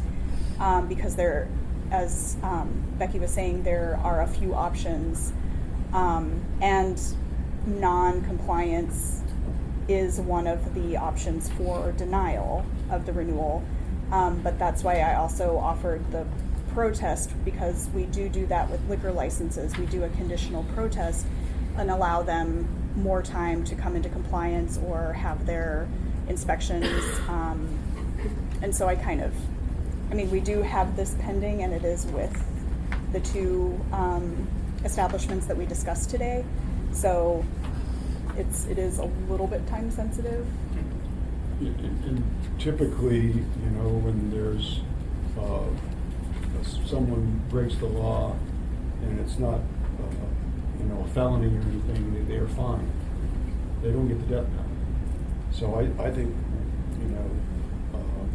if there's a problem and it appears that they are attempting to solve that problem, or in fact may have solved it now, giving them the death penalty for something they did 6 or 8 months ago seems totally out of control to me. No, as I reviewed, I don't see that's what this is. This is more parallels what we do with the liquor licenses. There's some issue, could be small, the old library fine, and we protest it based on that. You have the authority to remove the protest once it's taken care of. And this is a very similar setup to the liquor license conditional protest, where there's something lacking in the review process, or there's a condition that the assembly is going to vote to conditionally protest the state's renewal of a liquor license, and then they grant the clerk's office the authority to lift that protest once that condition has been met, whether it's an inspection by the fire department, or if something of that sort with the review process hasn't been completed yet. You are conditionally protesting it, but it allows the operation to continue and them to complete that condition, and then once that's verified, the clerk's office has the authority to lift that protest to the state. So this proposed AR is very similar in that it allows the operation to continue, grants them the 60 days with a temporary license, because they do have to have a license to operate. And code is very clear that it expires August 31st. So this option allows them an extra 60 days, and the assembly does have the authority to extend that if they needed to. You guys do have a lot of power in that. So this is just kind of an option to give them extra time. They don't have to shut down, and then we can verify whatever is lacking has been done. So are you looking for feedback from us on this right now, like what format it would be, or these? I guess kind of direction as to what the assembly would like to do with certain situations. If it's a non-certification from a reviewing entity because of lack of time to provide inspections, that I would think, as it is with liquor licenses, would typically be a conditional protest, extending their time, allowing them to complete this process. I also have a denial option where it could be more applicable in something more severe. So I kind of wanted direction on maybe what the assembly's line is on which direction you would like to go with certain instances, how you would like to see it prepared for assembly meetings in certain situations, if you'd like just like kind of what was with AK Alchemist, where you have a lot of selections and then the assembly can decide which route they would like to go. It's kind of just more direction on how you'd like to see these posed to your. Amy? I think the discussion of trying to get the assembly, what is the line, is going to be a difficult one that can't be decided today. But for me, generally, I'm very comfortable with the process we use for renewals when it comes to liquor licenses. And I think it's appropriate to do a temporary protest, I think exactly how you're thinking should be done. You know, I think we all know those operators or the potential for an operator to come forward that's going to be severe, right? If you get busted for selling pot to underage kids, pretty good chance I'm That's a different gonna situation. move to yank your license because it shows bad judgment and a bad operator in the community, especially if it's repetitive, right? So there's certain things I think that we could all say. I think with some operators, you know, refusing an inspection, I think they recognize right now how seriously many of us take that. But I don't think that's the death nail in somebody's belt, you know, in their business plan at this moment, because it's a new thing and now we're going to make our intent clear.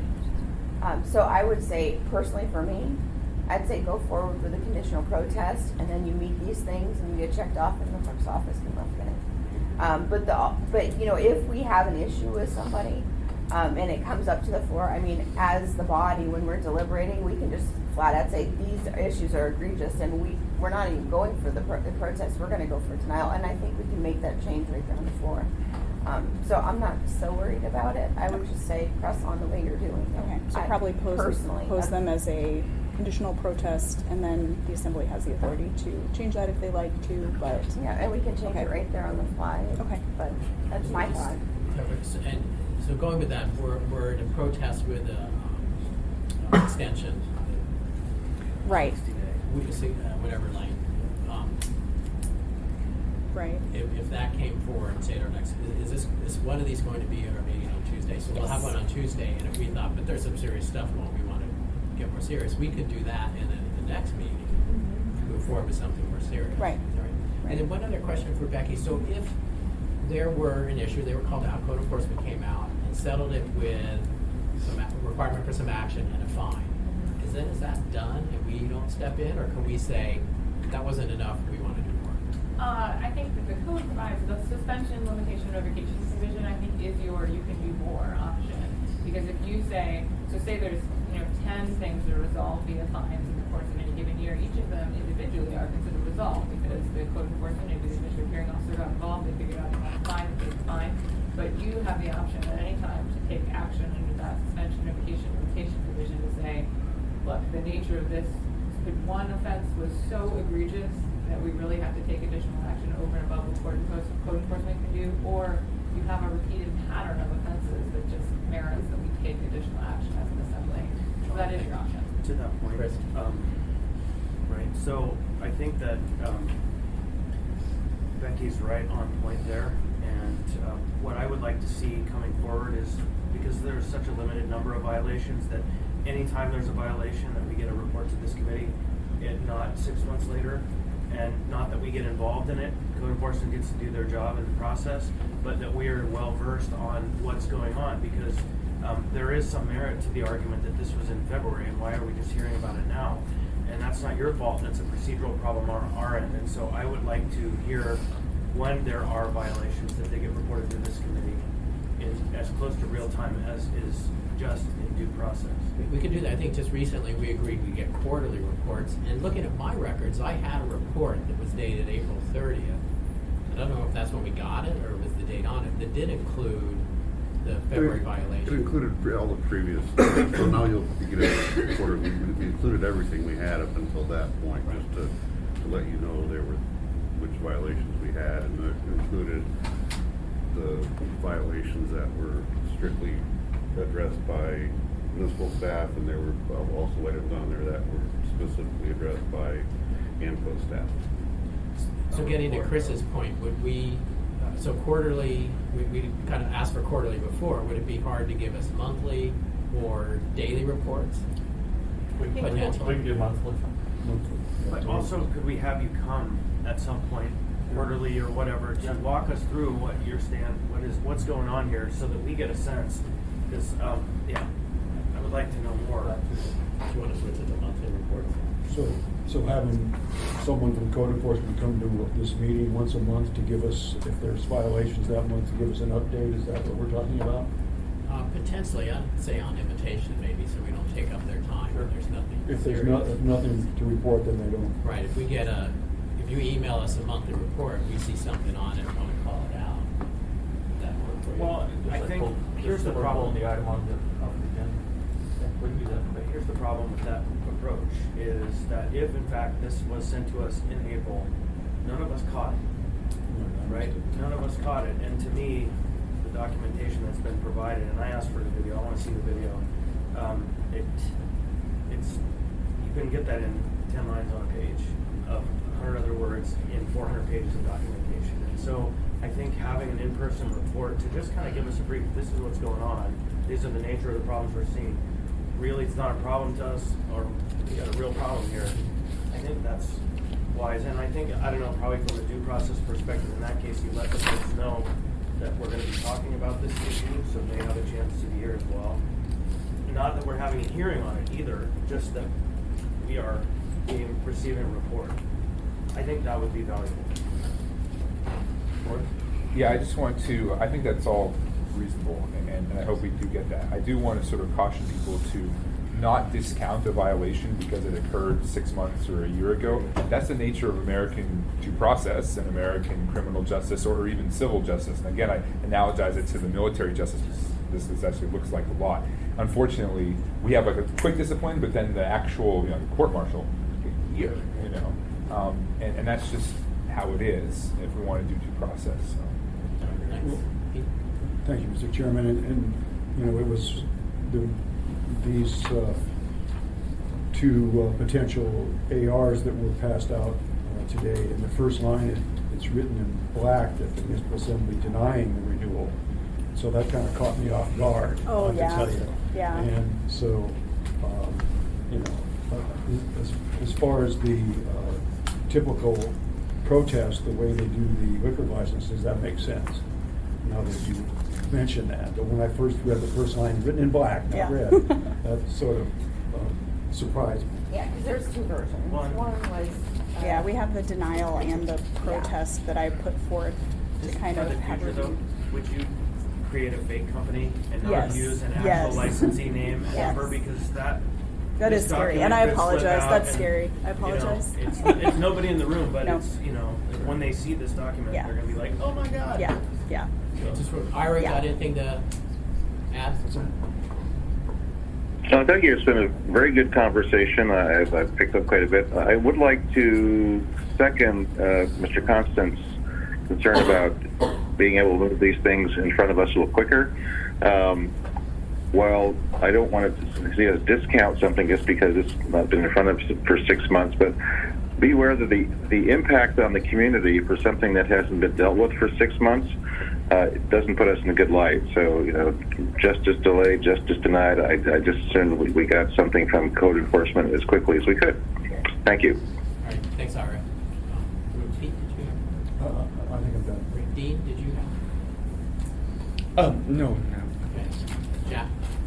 Just on any reports that you receive, we have to be very careful that we don't have any ex parte contact on any charges maybe going forward to administrative hearing officers. So we're going to have to work out together on, do you want allegations, do you want adjudicated cases, just what can we share, and we don't want to change anything moving forward. We want to make sure that we, with due process, that we give the alleged violator all their rights as well. So absolutely.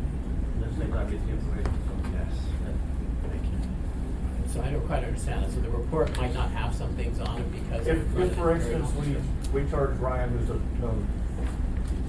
terrible person anyhow, we charge Ryan with something, we put it on the report, and we're going to move forward to the hearing officer with it. We're not going to come before you and lay out our case and talk about the case here, because that's good, because he's got the right to present his side in front of the hearing officer as well.